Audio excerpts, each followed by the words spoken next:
right, so we got 3 news stories to talk about today, starting with an interesting story about Bobby Lashley. And the story has come out that Bobby Lashley was offered roles in the movie Mortal Kombat and in the show Stranger Things, but he turned them down because he had prior engagements and he was focusing on his MMA career and focusing on trying to get back into the WWE.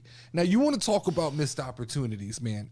You got to wonder, does Bobby Lashley regret this? Like, this is missed. You're talking about two IPs that went on to be majorly successful.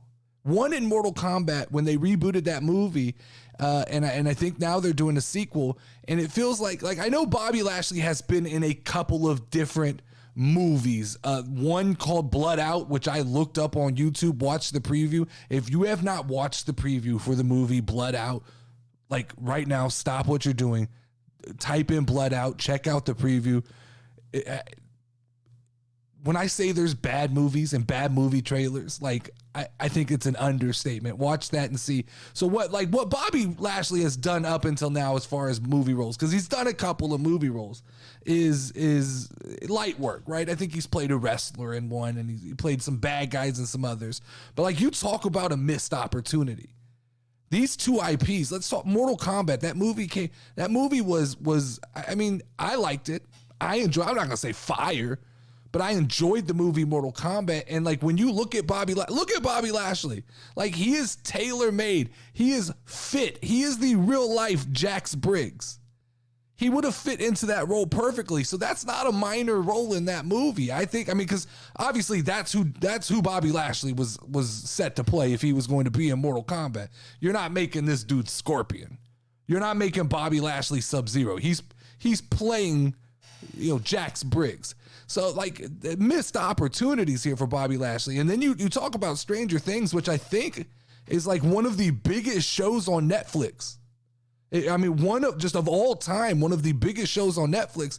And I imagine that his role on Stranger Things was a much smaller role. And I imagine that in the future, Bobby Lashley will have plenty of opportunities to find roles where he can play, the big bad guy. My issue with Bobby Lashley is, I don't know, I've never considered him just extremely charismatic.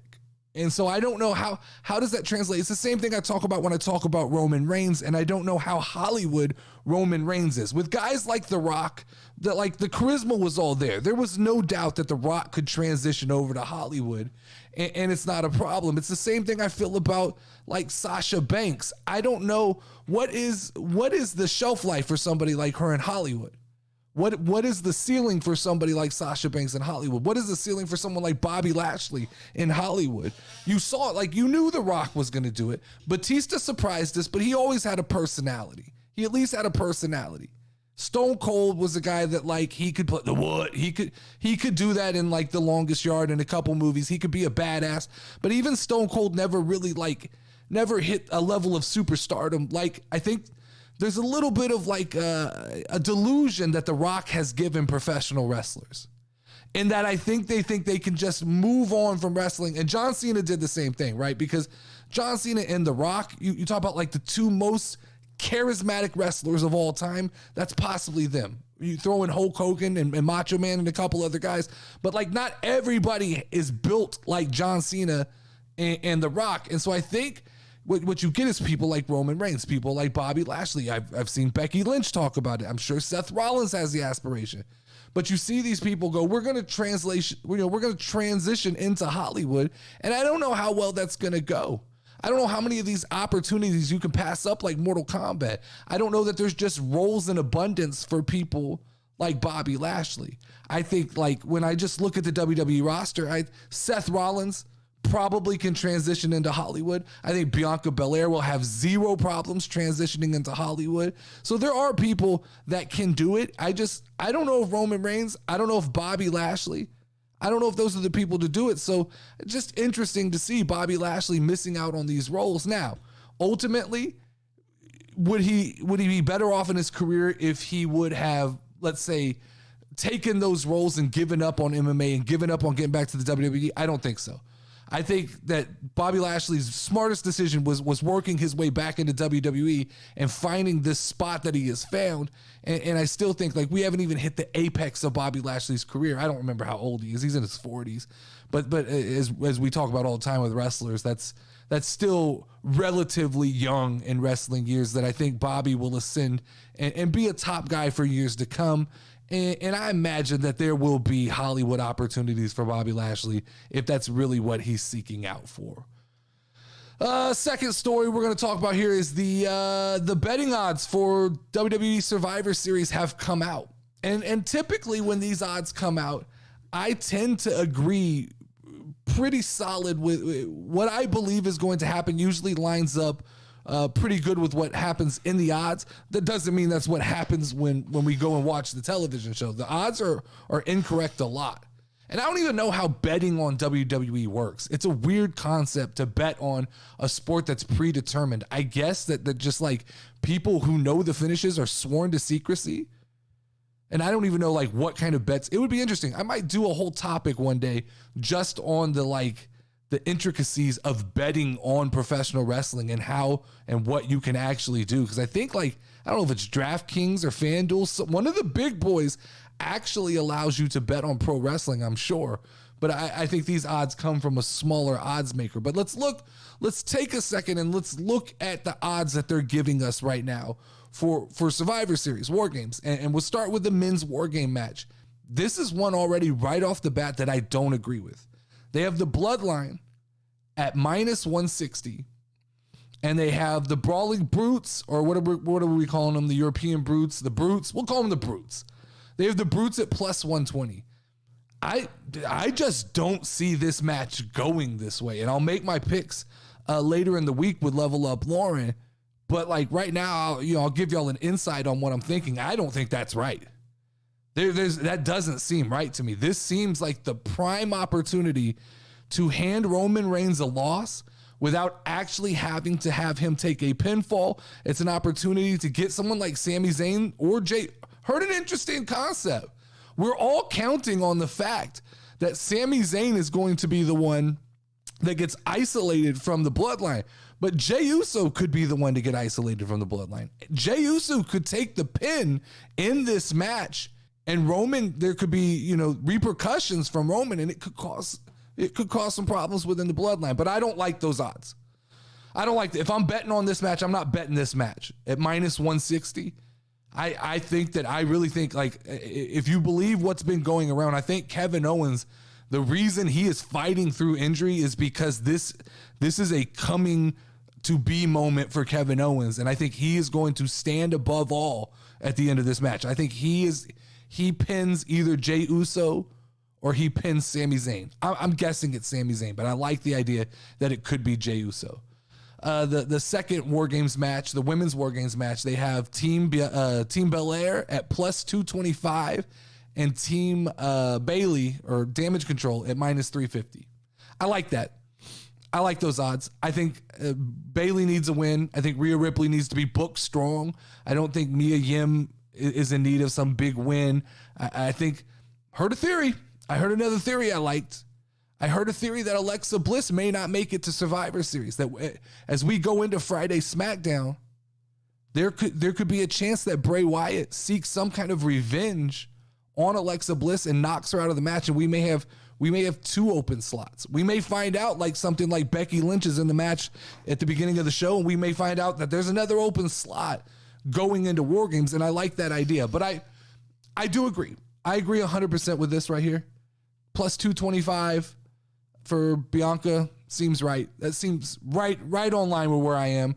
That's about the confidence I have in the fact that the heels are going over in this match. So then we go to the SmackDown's Women's Championship, and it has Ronda Rousey minus 4,000. Shotzi plus 850. I've prayed, I've begged. I said it would make it interesting. It would be a great long shot for Shotzi to win, but let's be honest, Shotzi's not winning. And look at this. There's zero chance Shotzi is winning this match. And so we don't, but once again, when I talk about this kind of being a lame duck card, it's that, right? When you look at some of the splits on these matches, you don't see a lot of break even.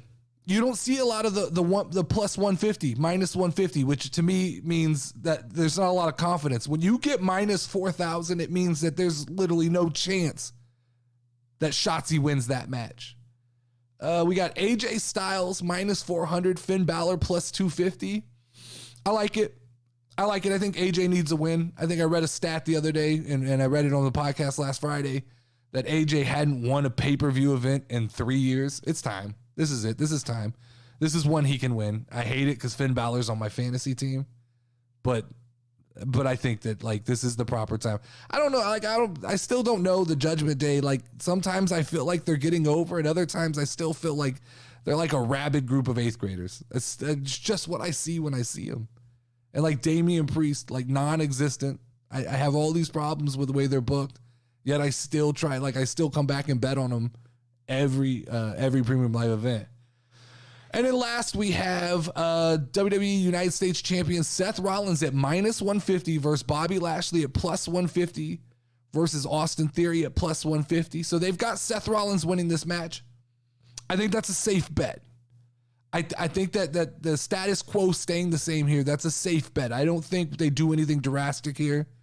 I think that Bobby Lashley can look strong. He can beat everybody up. Yeah, I mean, who knows? Brock Lesnar could show up and pull him out of the match, and they could wander off.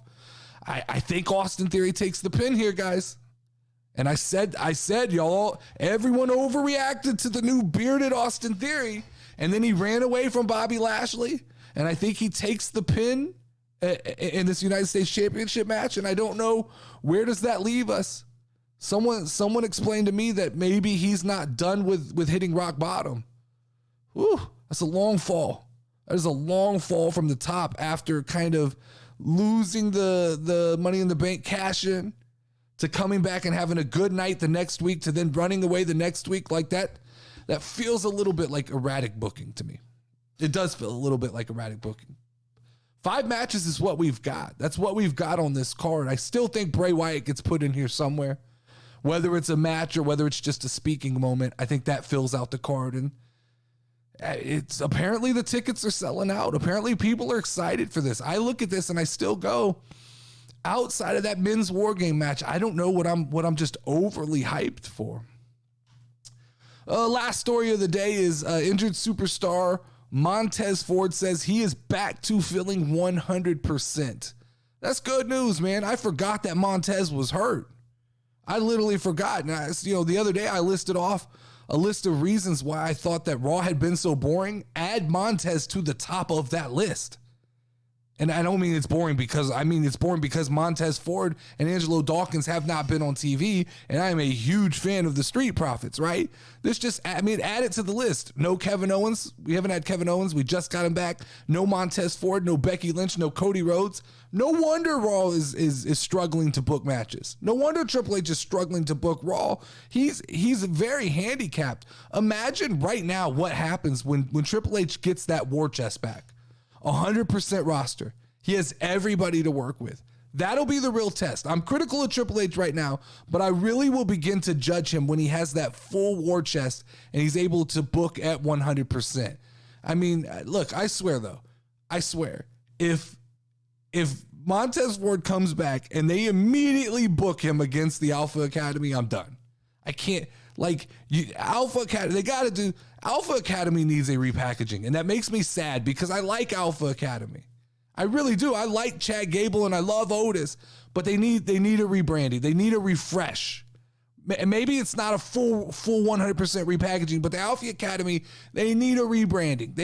They're either going to have to lay 100% into that comedy gimmick, or we're going to have to give them a couple of legitimate W's and make them seem like a legitimate team. Here's the problem still in WWE with the tag team division, and that is you can do everything you want to build it up. Someone told me the other day, if you look at the tag teams, they're building sizable tag teams, which is awesome, right? They're starting to put these big guys into tag teams, and it makes sense. They're doing it on NXT. They're doing it in the main roster, but it's all for nothing until there's a prize. And right now, those 2 prizes are wrapped around the waist of the Usos. Those belts have to be split up. I understand that you didn't want to split up the WWE Championship and the Universal Championship because it got real messy. But somehow they're gonna have to get Raw needs some fucking titles. And especially a set of tag team titles, because we have too many tag team. Riddle, Elias, Alpha Academy, the Viking Raiders, the New Day. We have all of these tag teams. Hit Row, the Escobar and his crew. We have all of these groups who are fighting for nothing. They're actually going to need something to fight for. All right, guys. So I'm doing something new here. After the news, I want to go in and I want to take the opportunity to do something a little less topical and a little more free flowing. And it'll be sparked and like kind of, it'll be inspired by a news story, but it's not going to be, it's not going to be so much commenting on the news as it's going to be a little bit of an editorial, me talking and me doing what I feel like most comfortable doing. So right now let's get into a topic of the day.